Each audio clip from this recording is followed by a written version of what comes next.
Keď som vyrastal, učili nás, že Rusko je slabé a zaostalé.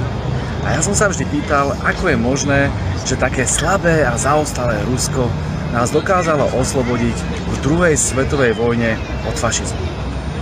Učili nás, aby sme spoznávali západnú kultúru.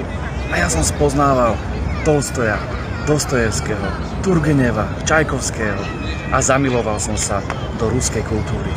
Hovorili, že komunisti zničili Rusko, ale pred rokom 1917 bolo Rusko polofeudálnou, zaostalou a chudobnou krajinou.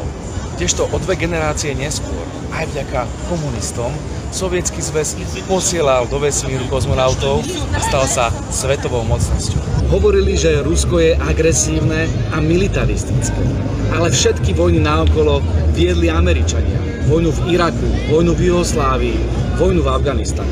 Hovorili, že Rusko sa rozpína, ale keď som sa pozrel na mapu, videl som, že po celom svete sú americké základne, nie ruské. Hovorili, že Rusi sú neschopní a že iba pijú vodku.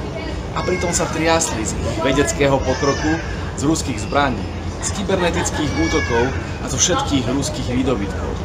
Hovorili, že Rusko je šedé a nudné. Pozrite sa okolo seba. Oni si z nás museli robiť srandu.